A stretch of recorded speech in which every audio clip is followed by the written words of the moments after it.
Monsieur le Président, d'abord pour vous dire que, évidemment, on est favorable à ce règlement, mais j'aurais voulu faire en marge de l'examen du règlement du FSL quelques remarques concernant les dispositifs de lutte contre l'habitat indigne.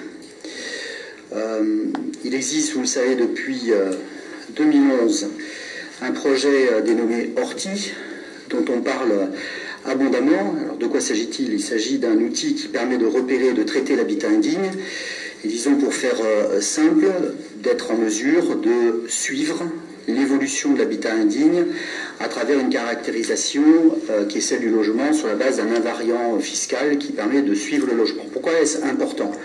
Parce qu'aujourd'hui, nous avons, et je ne parle pas évidemment pour le FSL, je dirais comment ça se passe avec le FSL, nous avons un certain nombre de propriétaires indélicats, il en existe sur chacun de nos territoires, j'en ai moi-même, qui peuvent bénéficier et éventuellement garantie FSL.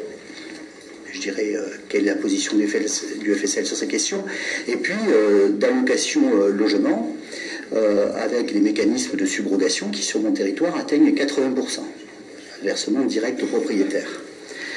Ce n'est pas évidemment un dispositif qui est piloté par le conseil départemental, j'en suis bien conscient, mais nous sommes dans cet environnement des acteurs majeurs, ne serait-ce qu'à travers le plan départemental de l'habitat, puisque ces questions-là sont évoquées à l'intérieur du plan départemental de l'habitat. Alors en ce qui concerne le FSL, la pratique, qui aurait pu d'ailleurs transparaître à travers ce document, est une bonne pratique. Quelle est la bonne pratique? Dès qu'un logement indigne est repéré, souvent par l'autorité municipale à travers les pouvoirs de police, le FSL pointe ce logement comme étant indigne et n'accepte pas de porter garantie au propriétaire par rapport au locataire entrant, tant qu'il n'y a pas de main levée de l'autorité municipale. C'est-à-dire qu'on peut exercer une réelle forme de contrôle sur la destination et l'amélioration de ces logements. L'objectif étant bien sûr non pas de pénaliser le locataire, on l'a bien compris, mais d'obtenir des avancées significatives en matière d'amélioration de l'habitat de la part de ses propriétaires. Ce dispositif qui existe au sein du FSL n'existe pas avec la même diligence au niveau de la CAF, ce qui est aujourd'hui un réel problème pour nous.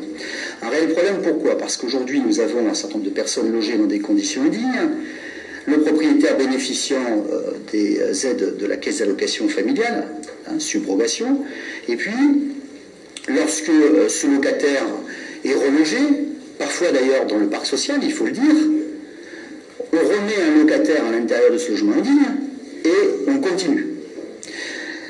Le dispositif Orti était là logiquement, puisque j'avais eu un rendez-vous avec la caisse d'allocation familiale il y a un an à ce sujet avec le président de la caisse, était là logiquement pour nous permettre de centraliser l'information et d'avoir un dispositif qui soit effectivement contraignant, qui nous permettait dans le cadre de la loi ALUR, qui devrait nous permettre dans le cadre de la loi ALUR de procéder à la suspension du versement des allocations familiales aux propriétaires, j'indique toujours cette précaution importante, et donc de lutter avec effectivité contre ces marchands de sommeil ou propriétaires indélicats.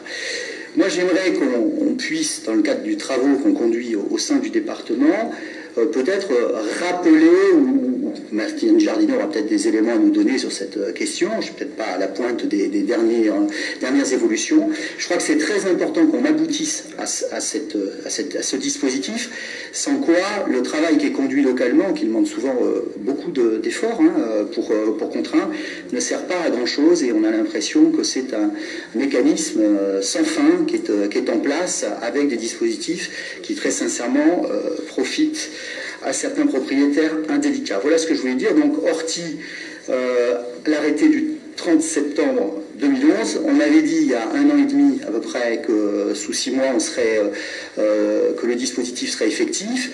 Localement, nous avons renforcé sur les territoires à travers certains dispositifs, notamment dans le Libournais avec une plateforme de lutte contre l'habitat indigne avec un pilotage du sous-préfet. On a renforcé la volonté d'agir sur ces questions, mais aujourd'hui nous sommes bloqués parce qu'il n'y a pas de centralisation de l'information. Voilà.